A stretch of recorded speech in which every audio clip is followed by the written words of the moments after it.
जी हाँ, तो छात्रों, आज हम लोग असाध्य वीणा में जो नाटकीय तत्व है इसकी चर्चा करेंगे। तो ये जो नाटकीय तत्व है, जैसा आप नाम से ही देख रहे हैं कि कहीं न कहीं कविता में हम नाटक के कुछ तत्वों के माध्यम से कविता को शुद्ध वर्णनात्मकता से, आख्यान मूलकता से मुक्त कर देते हैं। और हमारा उद्देश्य होता है कहीं न कहीं कविता में निहित जो जागतिक सौंदर्य है उसके भावात्मक और क्रियात्मक संसार से अपने पाठकों को जोड़ना। दूसरा, कहीं न कहीं ऐसा भी होता है कि जो जीवन की लय है, अनुभूतियों की लय है, या संसार में जो घटनाएं घटती हैं जो उस काव्य वस्तु का विषय है, उन घटनाओं में जो निहित जीवन की लय है, जो जीवन का स्वर है, उससे भी हम श्रोता को बांधते चलें अथवा कि श्रोता को जोड़ते चलें। यह मुख्य उद्देश्य होता है। अमूमन जिसे नाट्य कभी हम ऐसी कविताओं को जो मुख्य रूप से नाट्य कविता के रूप में लिखी जाती है या काव्य नाटक के रूप में लिखी जाती है, जो चीज़ें उस रूप में यहाँ नहीं है। यहाँ इस आख्यान मूलक लंबी कविता में नाटकीय तत्वों के माध्यम से अज्ञेय एक नया प्रभाव, एक नया कह सकते हैं वाचिक प्रभाव, क्रियात्मक प्रभाव कविता में उत्पन्न करते हैं। एक गतिशीलता पैदा करते हैं जो अचानक पाठकों को अपने शब्दों से पृथक एक संसार में वह कविता ले जाती है। वह संसार उसकी आँखों के सामने प्रत्यक्ष होता दिखाई देता है। तो यह जो चीज़ है कि न तो यह गीति नाट्य है या नया नाट्य कविता है, बल्कि कह सकते हैं नाटक के कुछ वैसे तत्वों का इसमें प्रयोग किया गया है जिससे कविता का जो आयाम है वह विस्तार पाता है। उसमें कुछ कह सकते हैं ऐसे तत्व सम्मिलित होते हैं, जैसे आप कह सकते हैं हवा पर नाचती जो लहरें होती हैं, या पेड़ों की डालियाँ होती है, या चिड़ियों की चहचह होती है। इन सारे स्वरों को हम दो ढंग से रख सकते हैं। एक तो नरेशन के रूप में और एक ऐसे रूप में रख सकते हैं जो केवल चित्रात्मक नहीं हो बल्कि जिसमें अनुभूतियों की लय भी सम्मिलित हो। वह तभी संभव है जब हम उन अनुभूतियों की लय को अभिनय के रूप में दे दें। तो इसीलिए आप कह सकते हैं कि इसे आख्यान और वृत्तांत में अभिनय के मेल से रचा जाता है। दूसरा एक है कि इसमें अमूमन अभिनय का आंगिक वाचिक जो संवाद है उसे नृत्य या लय में बांधकर प्रस्तुत किया जाता है। यह नृत्य और लय भी आप कह सकते हैं उस रूप में नहीं होते जिस रूप में एक नर्तक नाचता है, बल्कि नर्तक के नृत्य में भावों का जो योगदान होता है वह छोटे छोटे पल, वो छोटे छोटे क्षण हम इसमें सम्मिलित करते हैं। अज्ञेय के कि उछली हुई मछली की तरह जिजीविषा की जो अभिव्यक्ति करती है, ठीक वैसे ही दूसरा है कि जिस तरह हम अभी आपसे बातें कर रहे हैं तो यह तय है कि इसका एक सुनिश्चित मानदंड नहीं है, यानी यह एक रचनाकार की प्रयोगात्मक वृत्ति है। रचनाकार यहाँ कम से कम अपने कथ्य के साथ, अपनी अभिव्यक्ति के साथ प्रयोग करने की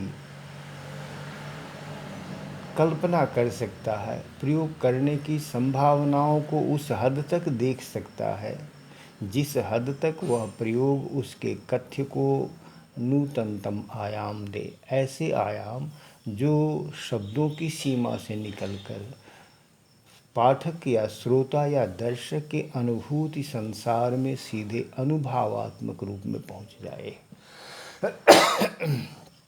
जी, तो हम यह कह सकते हैं कि सामान्य रूप से जैसा हम लोगों ने कहा कि नाटक में आप देखते हैं ये सोलिलुकी जिसे स्वगत कथन कहते हैं, या मोनोलॉग जिसे एकालाप कहते हैं, या कैरेक्टर स्केचिंग कहते हैं, या संवाद इत्यादि जो हम कहते हैं, तो इन सबों के माध्यम से हम एक माहौल बनाते, एक वातावरण का निर्माण करते हैं। और वह वातावरण केवल ऐसे निर्माण नहीं करते जैसे नाटकों में रंगमंच की सज्जा के रूप में होता है, वह एक भावात्मक, एक कह सकते हैं बोध मूलक, जहाँ पर वह वातावरण अपने से पृथक अपने समय की गंध देने लगता है, अपने समय की आवाज़ में बोलने लगता है, अपने समय की थरथराहटों को अभिव्यक्त करने लगता है।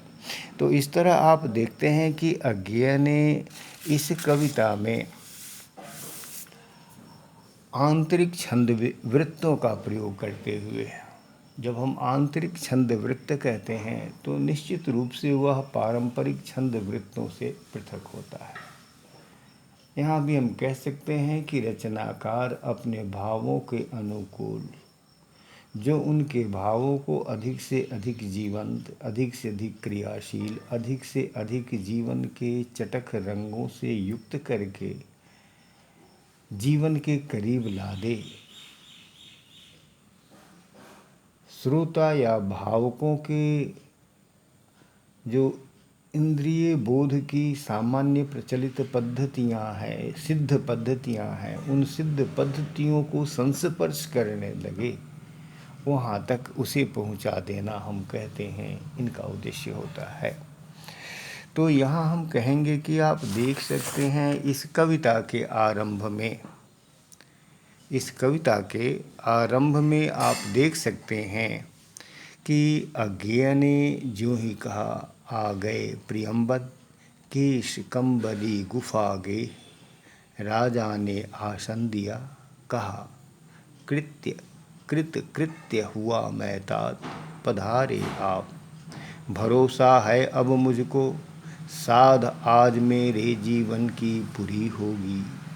तो इस संवाद में आप देखते हैं कि एक जो लय है, यद्यपि यह तुकबद्ध कविता नहीं है, लेकिन इसमें एक आंतरिक लय है, जिस लय में अचानक लगता है कि केशकंबली गुफा के आने से राजा एक गहरी सांस लेते हुए अपने संवाद को पूरा करता है। यहाँ जो शब्द की लय है, गहरी सांस लेना, एक ठहराव है, यह सब के सब नाटकीय तत्वों से जुड़ा हुआ है। इतना ही नहीं, आप अगले छंद में देखिए, लघु संकेत समझ राजा का गण दौरे। तो पहली पंक्ति में वो है लघु संकेत समझ राजा का। यहाँ लघु संकेत शब्द जो है वह पूरे पिछले उनके चरण से जुड़ गया है कि राजा ने जो ही कहा कि उनकी साध पूरी होगी, तो यह संकेत है कि आज वीणा का वादन होगा, केशकंबली उस वीणा को साधेंगे। इसलिए यह उत्सुकता फिर उस गण में भी है और वह दौड़ कर जाता है और वीणा ले आता है और साधक के आगे रखकर बड़ी उत्सुकता से साधक के मुख पर देखता है, दर्शक भी देखता है उसे। यहाँ एक जो शब्द है लख, लघु संकेत समझ राजा का गण दौरे, लाए असाध्य वीणा, साधक के आगे रख उसको हट गए। सभा की उत्सुक आंखें एक बार वीणा को लख टिक गईं प्रियंबद के चेहरे पर। यहाँ लख शब्द जो है उसमें आप देखेंगे एक ताड़ना है। ज्यों ही वीणा को देखा तो सभा भी ताड़ गई, वह जो गण थे वो भी ताड़ गए और मैं समझता हूँ कि प्रियंबद भी ताड़ गए। यह जो एक नाटकीय संवाद है, एक माहौल है, एक उत्सुकता है, यह अचानक इस कविता को केवल शुद्ध कविता की भूमि से उठाकर एक नाटकीय कविता की ओर ले जाती है। तो निश्चित रूप से इस तत्व को जब तक न देखेंगे तब तक आप असाध्य वीणा को शायद ठीक ठीक इसके आंतरिक सौंदर्य को नहीं समझें। यह आगे भी हम लोग देखेंगे अगली कक्षाओं में। धन्यवाद।